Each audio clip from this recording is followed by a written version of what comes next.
गुरु ब्रह्मा गुरु विष्णु गुरु साक्षात् परमेश्वरा गुरु पार ब्रह्म स्वामी गुरुदेव महेश्वरा तुमेव माता च पिता तुमेव बंधु च सखा तुमेव विद्या च धर्मण तुमेव मम देव देवो वंदो चरण सरोज गुरु मुद मंगलाकार जैसे वतन होते हैं भवसागर से पार गुरु जी को सिमरण मात्र से नाशत विगणन तासे सर्वपुरम में ध्यावत है सब संत आप प्रगटे जगत में जीविका निस्तार ने शब्द नाव बनाई सुंदर जीविका को तारने नम्रता और दीनता से भेंट सतगुरु लीजिए मैं हूँ शरणागत तुम्हारो दास अपना कीजिए।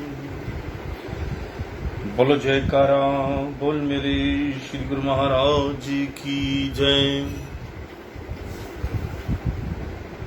आज 23 अप्रैल 2022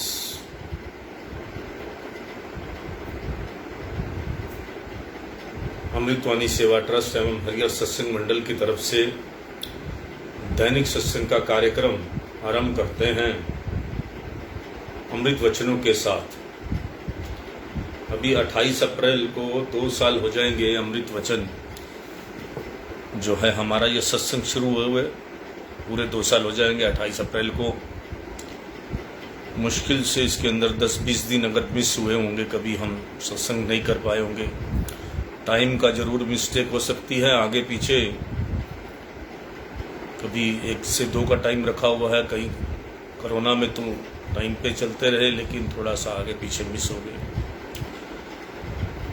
तो इस तरह से आज हमारा 2 साल में सत्संग का जो हम रिजल्ट निकाले तो हमारा जो है बहुत अच्छा रिजल्ट जा रहा है। बहुत लोग हमारे साथ जुड़े,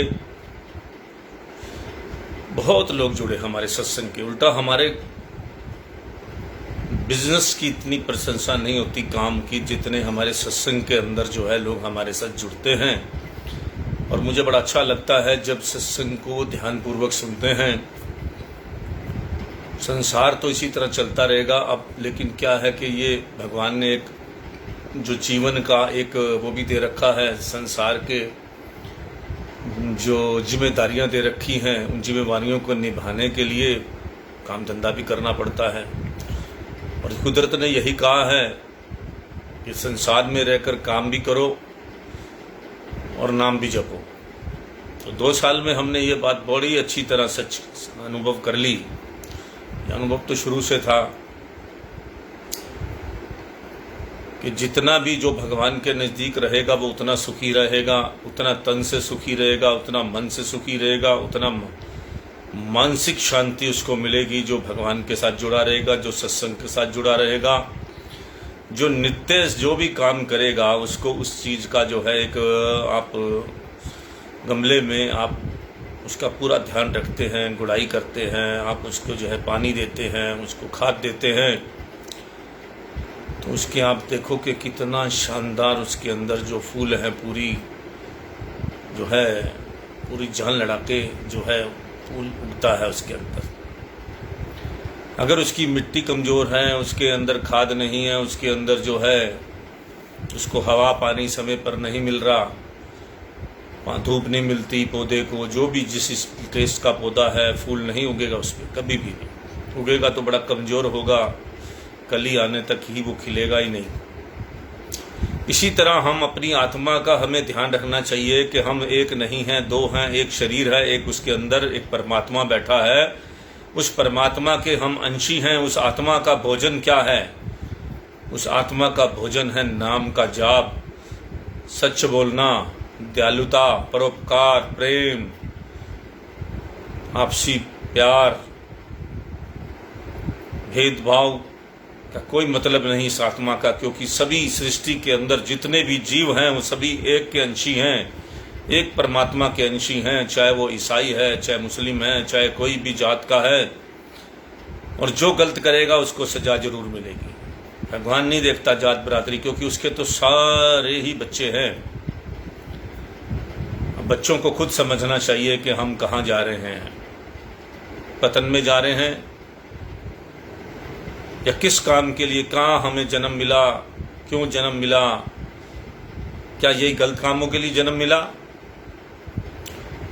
क्या हमें ये ईर्ष्या द्वेष के लिए जन्म मिला, ये क्रोध करने के लिए मिला, ये लोगों को लूटने का काम करने के लिए जन्म मिला? किस लिए हमें जन्म मिला? क्या ये सुख भोगने के लिए जन्म मिला, बड़ी बड़ी गाड़ियों में घूमने के लिए जन्म मिला? किस लिए जन्म मिला? ये तो भौतिक सुख हैं। ये तो संसार में जब ये शरीर का जो है आगे नाशवान हो जाएगा, शरीर नाशवान है, ये खत्म हो जाएगा, तो आत्मा के साथ क्या जाएगा? आत्मा कैसे पवित्र होकर परमात्मा से तो नहीं मिलेगी। वो फिर जो है आपका फिर जो है 84 लाख जोनियों का सिस्टम बनाना है आपने, या परमात्मा से मिलने का सिस्टम बनाना है। वो इसी जन्म में, इसी समय में तय करना पड़ेगा। अभी जितनी उम्र बची है इसी में तय कर लो कि आपको करना क्या है। खोज लो अपने आप को कि आप क्या हैं, आपने करना क्या है। आदमी को बचपन में पैदा होते ही ये बात सिखा देनी चाहिए कि आप पैदा किस लिए हुए हैं, इस संसार में आपको भेजा किस लिए गया है। काम करें, माँ बाप की सेवा करें, सब कुछ करें, सृष्टि के काम पूरे करें, जो भौतिक संसार का काम भी पूरे करें, लेकिन लौकिक संसार का जिस जगह हमने जाना है उस जगह की भी हमें तैयारी इसी शरीर से करनी है। इन सिस्टमों को निभाते हुए अगर हम पढ़ चुके, हमें ज्ञान नहीं आया, पछड़े में पढ़ चुके हैं शादी ब्याह के बच्चों के, तो हमें अब जब ज्ञान आ गया, समझ आ गई, जब समझ आ गई उसी दिन सवेरा समझो। एक चीज का महर्षि वाल्मीकि को ये पूछा, उन्होंने कहा कि मैंने तो कितने ज़्यादा बुरे कर्म कर दिए, कितने लोगों को लूटा, कितने को मारा, कितने को कुछ किया, मेरा उद्धार कैसे होगा? तो तब उनके गुरु ने कहा, नहीं चिंता मत करो, आज से शुरू हो जाओ, उद्धार खत्म है। क्योंकि नाम का जितना भजन करोगे आपके सारे पाप धुलते चले जाएंगे। कि नाम ही ऐसी चीज़ है जो सारे किए हुए कर्म भी प्राप्त किए हुए आपके खत्म हो जाते हैं।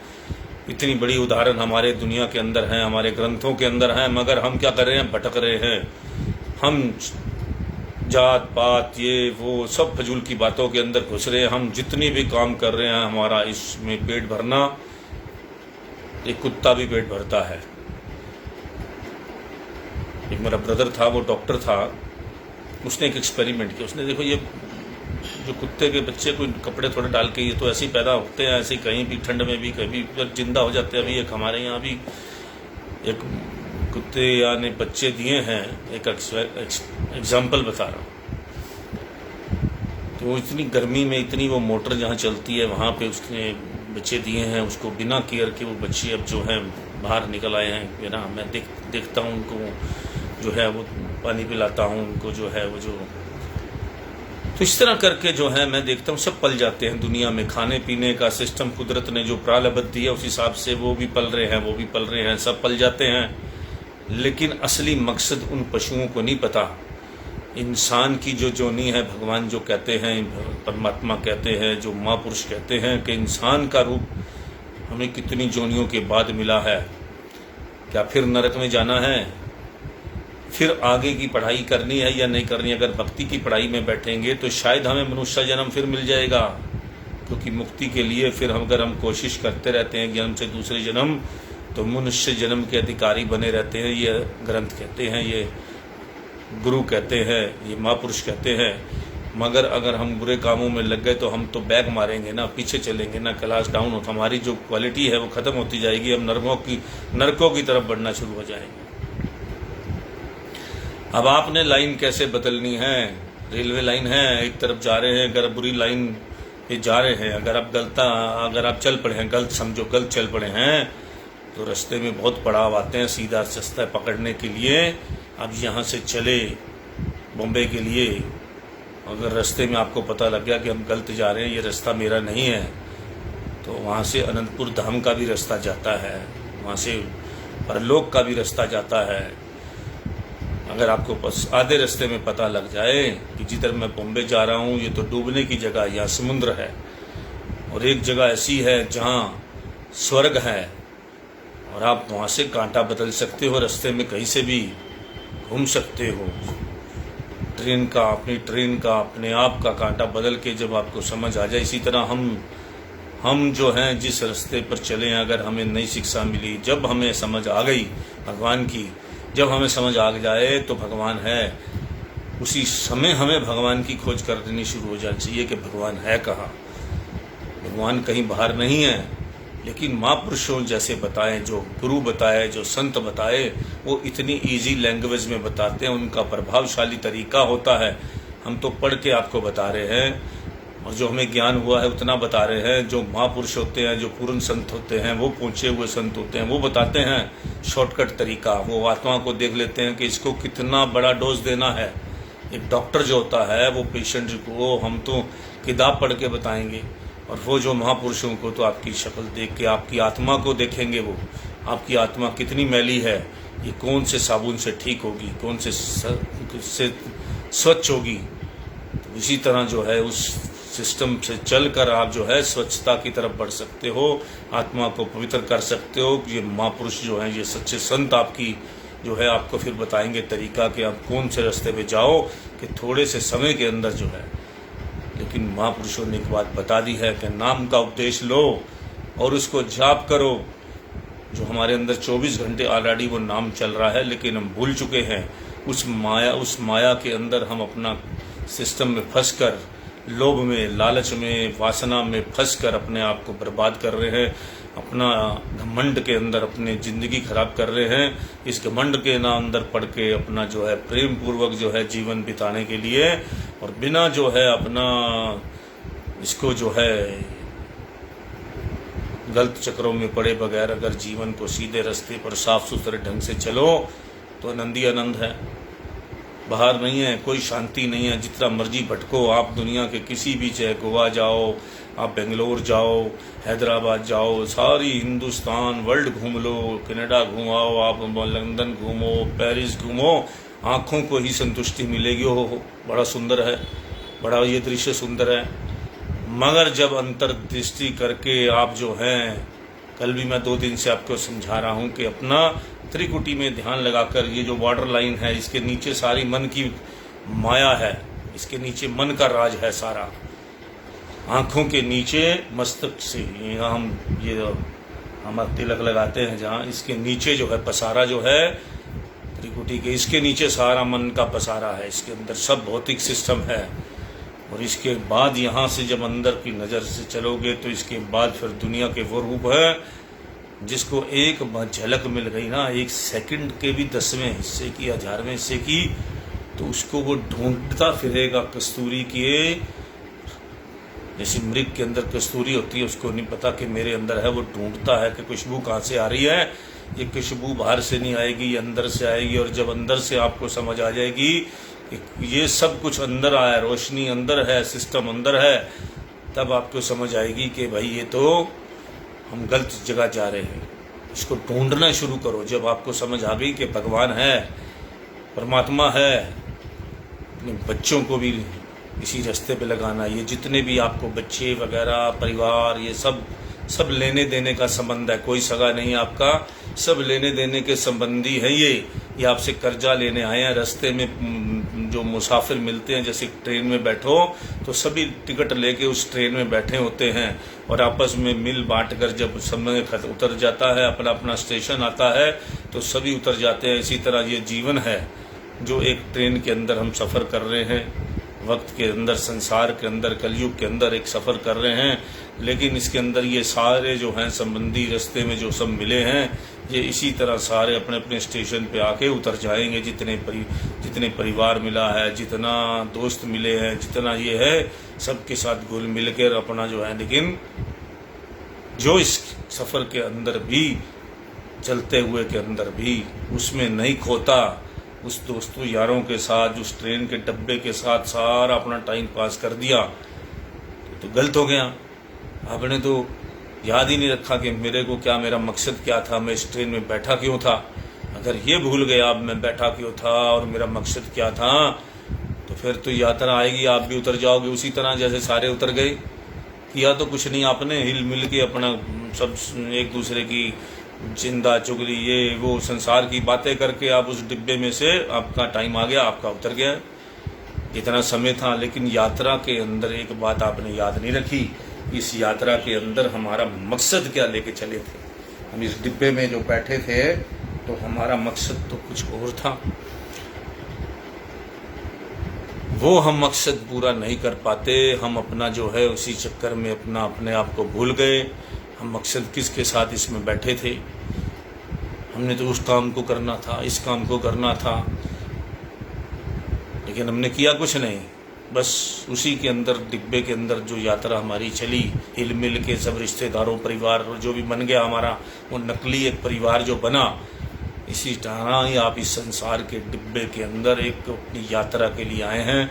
और ये यात्रा हमने बेसिकली करनी है परलोक की, और इसी शरीर से करनी है। मगर हम यात्रा के अंदर आकर अपना ध्येय भूल गए कि हम जो हैं भगवान से प्रॉमिस करके किस बात के लिए आए थे। हे प्रभु कि मुझे बाहर निकाल, इस जो है इस सिस्टम से बाहर निकालो, इस माँ के पेट से निकालो, इस गर्भ जून से निकालो, कि हम अपना जो है आपसे प्रॉमिस है कि इस बार जो है हम भक्ति करेंगे, नाम जपेंगे, आपका नाम नहीं भूलूंगा मैं, और जो है मैं मुक्ति के लिए जो है सारा जतन करूंगा, प्रयत्न करूंगा। मगर आप इसमें आने के बाद इस संसार के डिब्बे में, यात्रा रूपी डिब्बे में आकर बैठ गए, और जो रिश्तेदार समझ लिया सभी को, और अपने मकसद को भूल गए। क्योंकि माया का तो यही काम है कि मकसद को भुलाना। ये तो इसी माया को तो पार करके हमने सिस्टम को पाना है।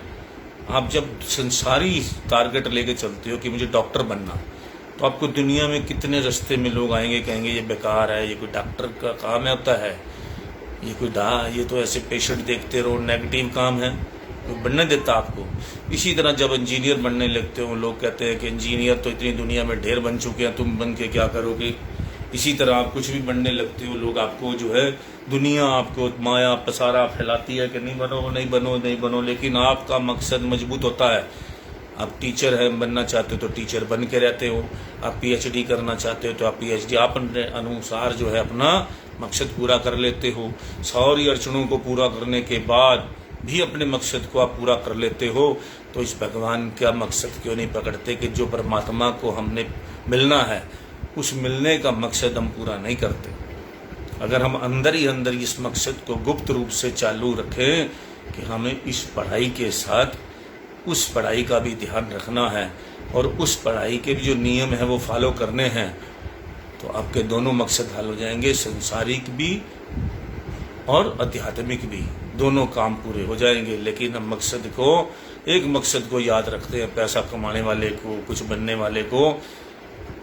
उसमें पैसा कमाने वाले मकसद में जब आपको दुनिया रोकने लगती है सब तरफ से, जो है अब बड़ा आदमी कैसे बनता है, वो 36 तरह के लोग उसको रोकने में लगे रहते हैं।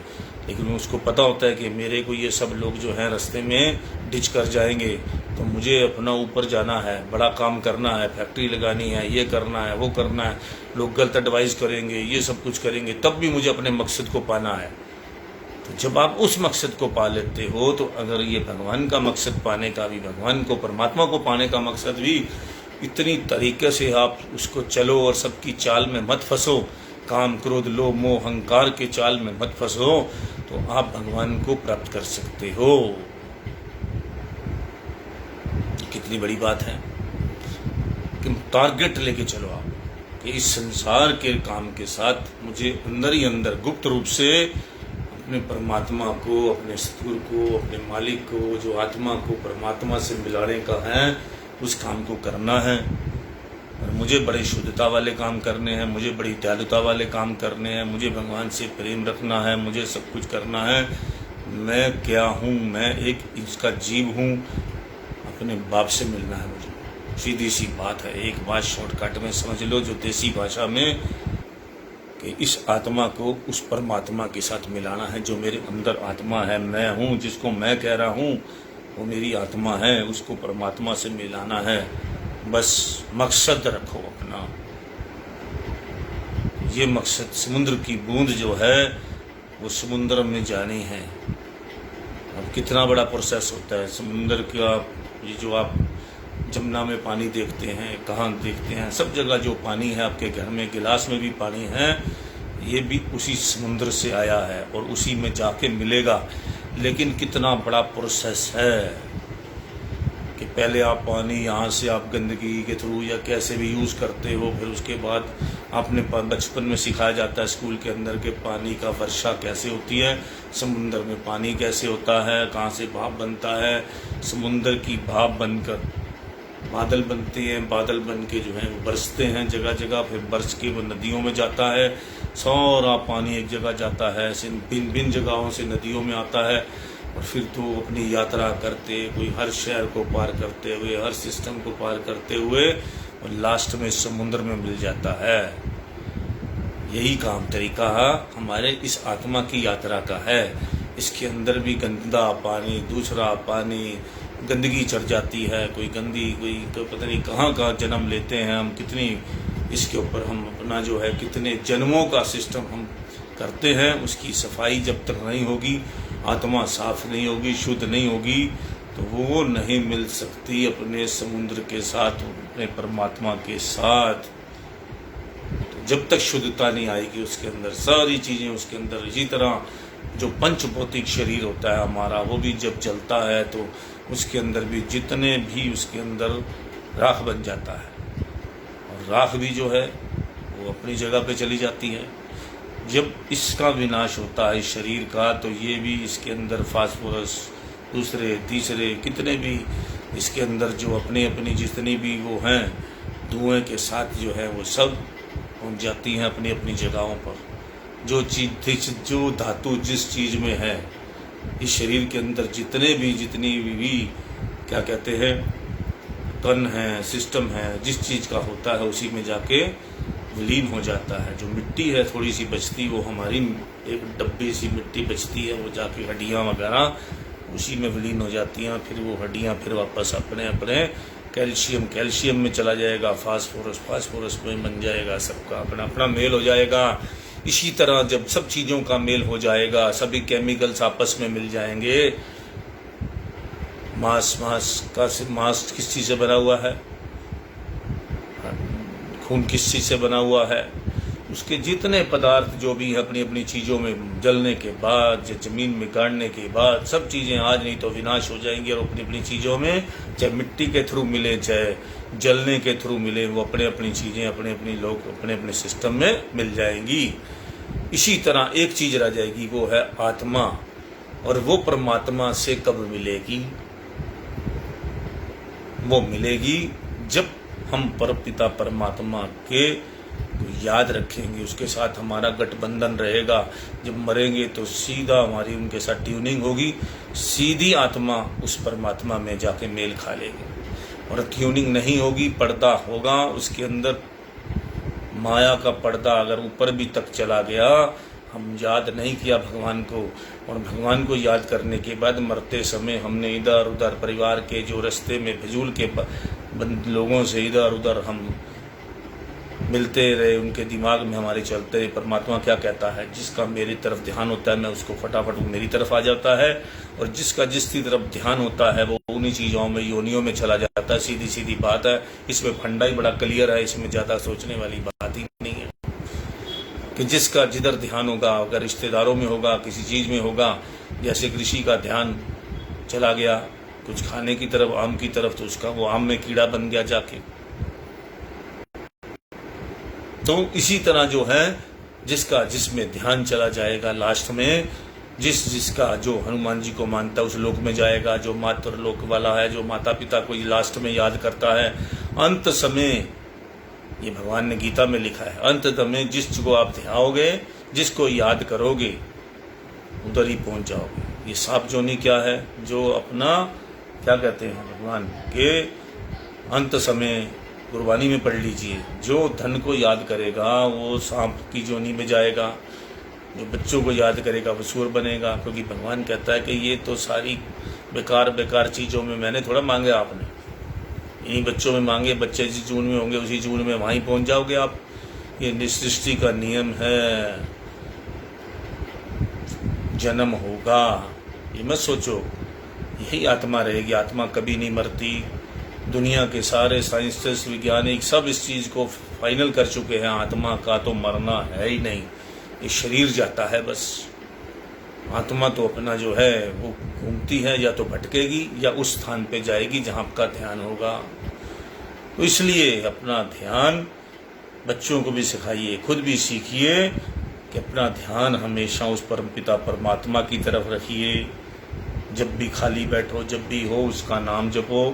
और सद्गुरु के बताए हुए मार्ग के बगैर आप इसको नहीं कर सकते। हर चीज़ में आपको गाइड चाहिए। लोग पढ़ के भी लेते हैं और टीचर के बगैर भी। कोई अपने आप डॉक्टर बनता है जब तक वो डॉक्टरी के अध्यापक नहीं पढ़ाए उसको।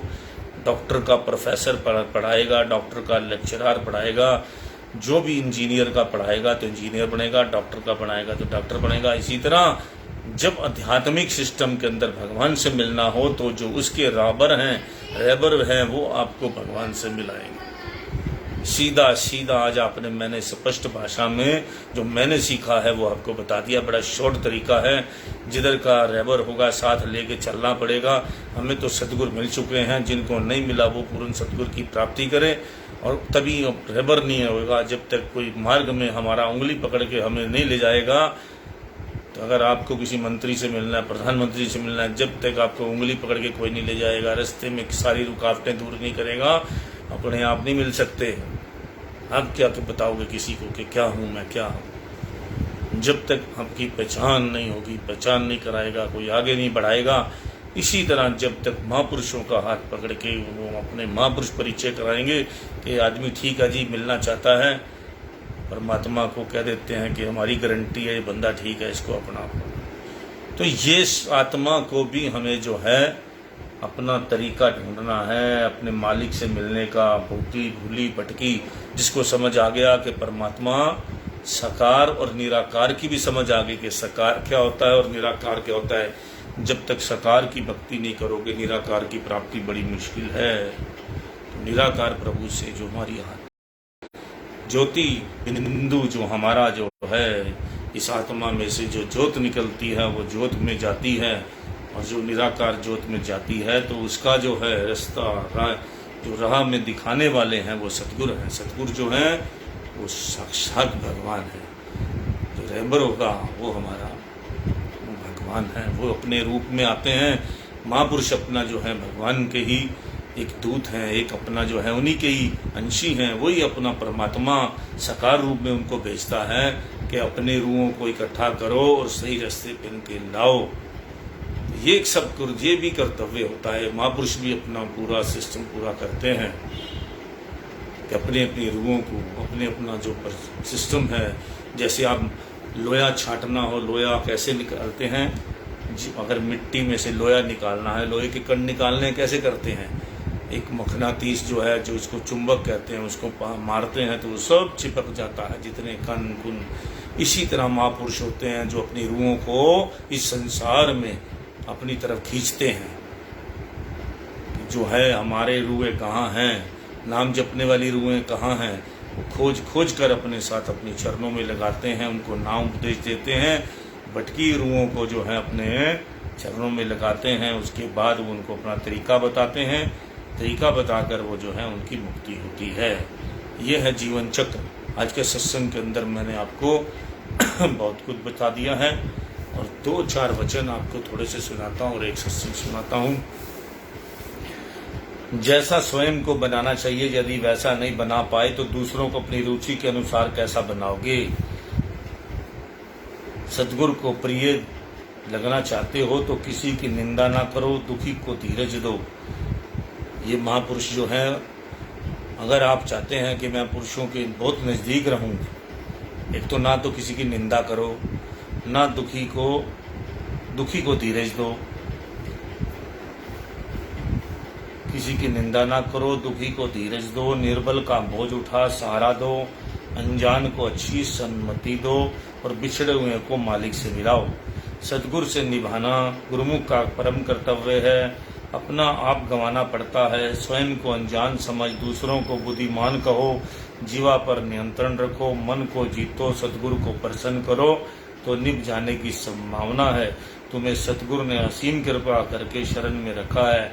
सेवा करने के लिए तथा आत्मिक उन्नति के लिए यदि ऐसे स्वर्ण अवसर और गफलत और आलस्य के कारण हाथ से खो दिया तो फिर न जाने कब यह अवसर हाथ आए। इसलिए तन प्राण से सेवा और भजन करके इस पूर्ण अवसर से लाभ उठा लो ताकि इस मनुष्य जन्म का पूरा पूरा लाभ प्राप्त हो।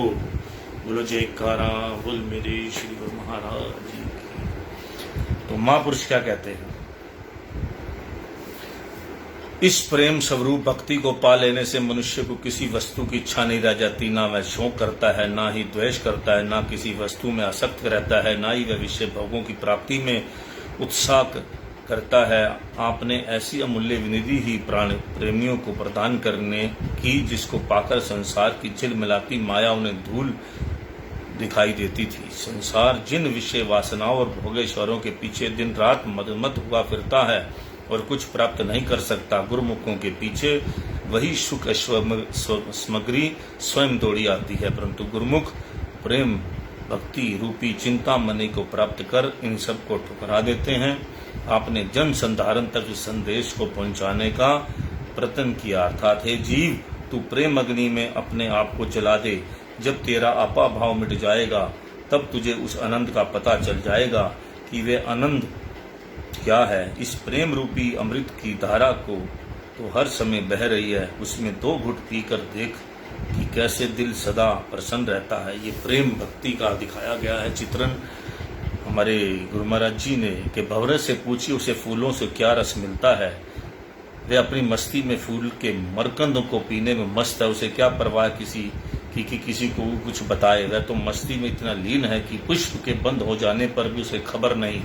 पतंगे से पूछिए कि क्षमा पर मर मिटने का क्या आनंद है। बस जिसे एक रस का आनंद आ गया वह बताए कैसे, उसे समय ही कहाँ बताने के लिए। इसी प्रकार की जो महापुरुषों का जो होता है दीवानापन, जिसको भगवान की तरफ लग गए, उनके प्रेम में लग गए, प्रभु के प्रेम में लग गए, फिर वो इनको बताया गया कि किस तरह एक भंवरा जो है उसको कोई मतलब नहीं कि उसने किसी को क्या बताना कि क्या स्वाद आ रहा है मुझे। इसी तरह जो है पतंगे से पूछे कि क्षमा पर मर मिटने का कितना आनंद आता है, तो उसी बता सकता है कि वो क्षमा पर किस तरह से अपना उस प्रकाश में के ऊपर जो है अपनी जान दे देता है। इसी तरह जो प्रेम में फंस गया भगवान के, तो भगवान उसको कैसे अपने गले लगा लेता है। ये है प्रेमा भक्ति, जिसको कहते हैं प्रेम की भक्ति।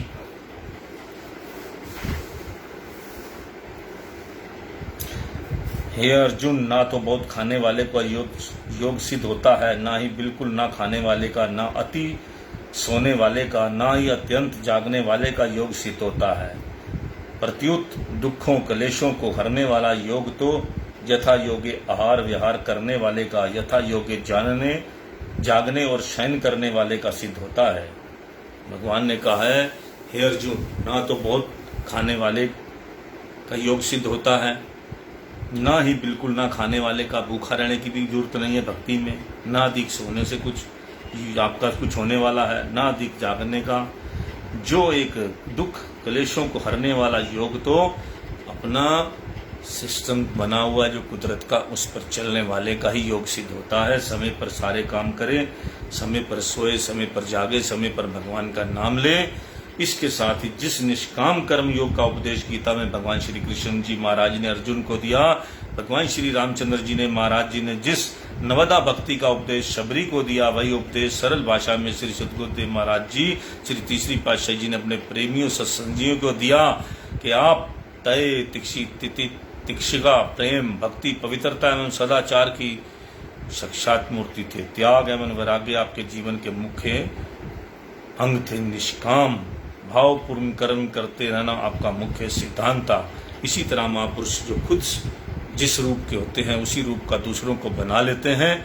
आपके कर्म प्रधान जीवन की रहनी सहनी, गंभीर प्रवृत्ति, सद्व्यवहार, मधुर भाषण, सरल स्वभाव का गहरा प्रभाव सभी शिष्यों, सेवकों और सत्संगियों पर पूर्ण रूप से पड़ा। आपके कार्यशील स्वभाव से सभी अनायासी खिंचे चले आते थे। आपकी वाणी में एक ऐसा जादू था कि एक प्रवचन से सभी मंत्र मुग्ध हो जाते, दिशाएं झूमने लगती, प्रकृति स्तंभ सी हो जाती, प्रेम का सागर उन्मत्त हो जाता, हृदय प्रसन्नता तथा आनंद की प्रयोजनिधि समुद्र की तरंगित होने लगता। जो एक बार भी आपकी ओर आकृष्ट हुआ वह तार से बंधी कठपुतली के समान खींचा चलाया।